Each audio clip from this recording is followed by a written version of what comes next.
talk. I said, I don't know, preacher. I said, I don't know if I want to do that. And he said,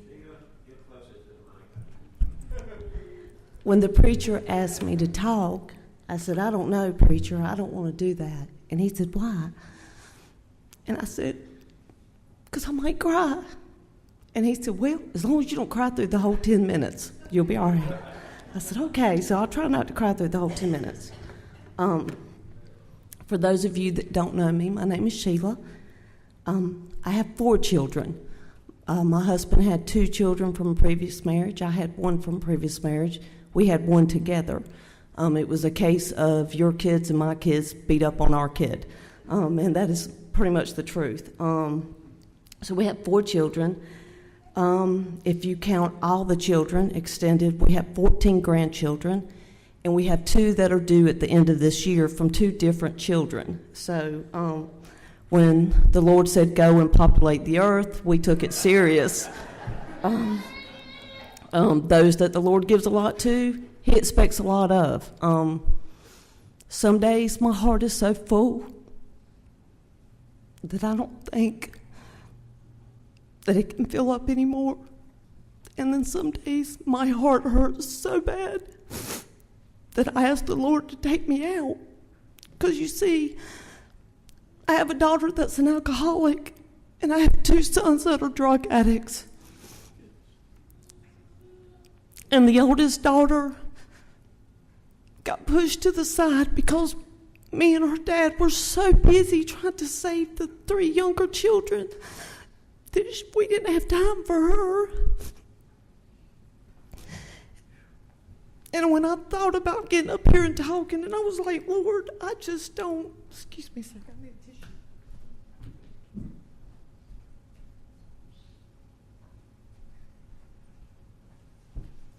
And I think I needed a break. I was like, Lord, I don't even know what to say.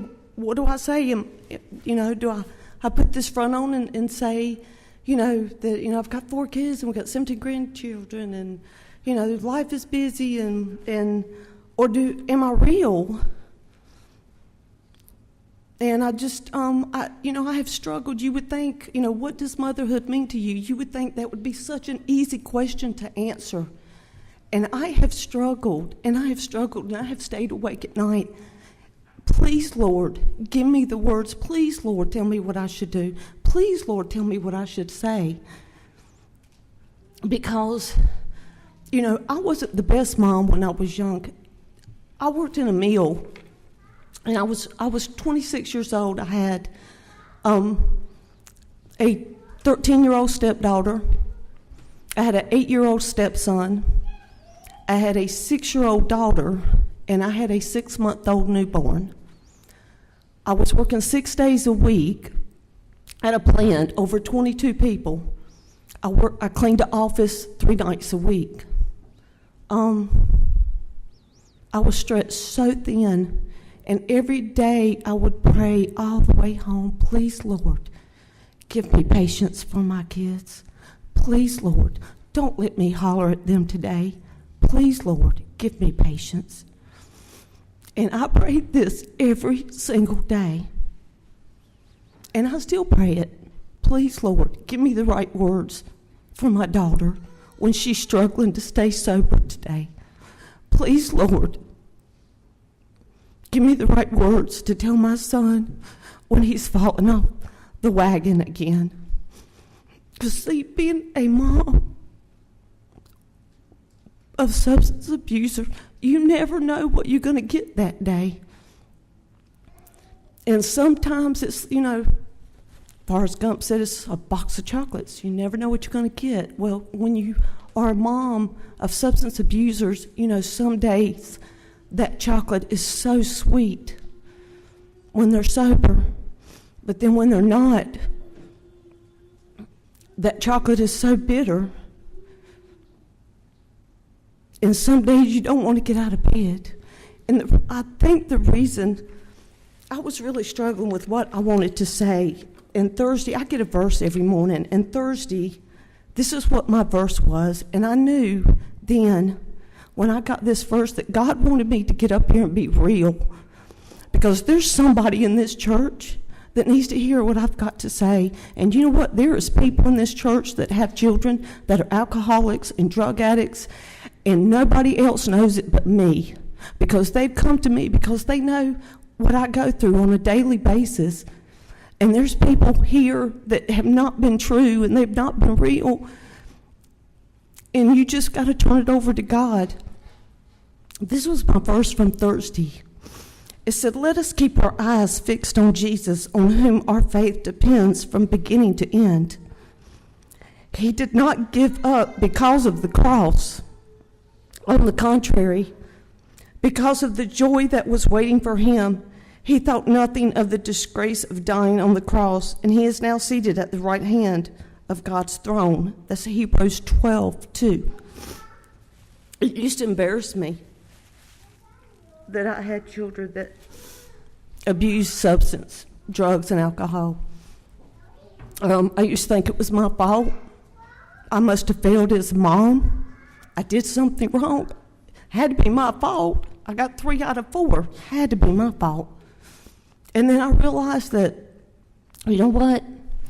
If I can use an analogy, when people climb a mountain, the more experienced mountain climber always goes first, and he shows the inexperienced mountain climbers beneath him what are the best handholds and the best footholds.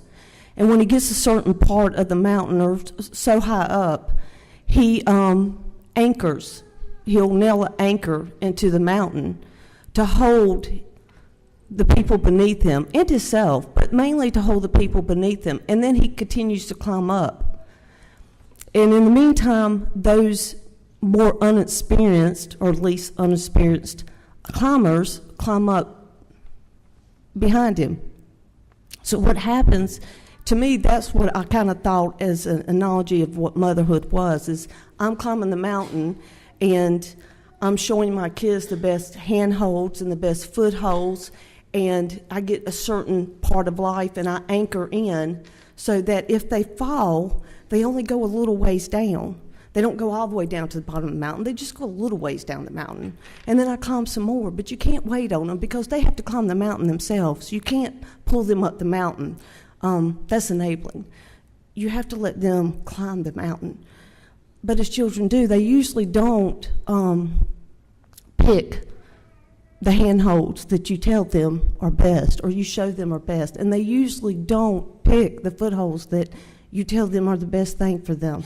They usually want to pick their own footholds and their own handholds, and they usually end up slipping.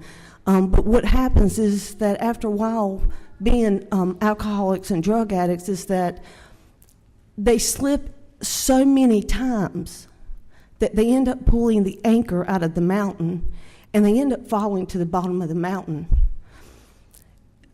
And at the end of the day, if I do my job right, all pun intended, they will fall slap dab down into the arms of Jesus. Because in this world, that's the only hope as a mom of an alcoholic and a mom of drug abusers. That's the only hope I have for that perfect relationship that I've really always wanted with my children that I do not have. What Benny did not know when he asked me is that I was not even on speaking terms with 3 of my 4 children. I am still not on speaking terms with one of them. We could be in the same room together and we will not speak. My other 2 middle children, we speak, but it's very guarded. We're like wolves circling each other, waiting to see who's going to pounce first and who's going to come at the other one first. And then the youngest, it's been so chaotic that he just feels like he's stuck. We cannot control what our children do.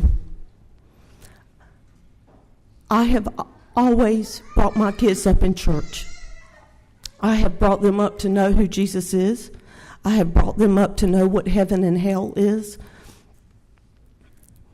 But at the end of the day, it's their choice. But if my children are saved, and I did my job right.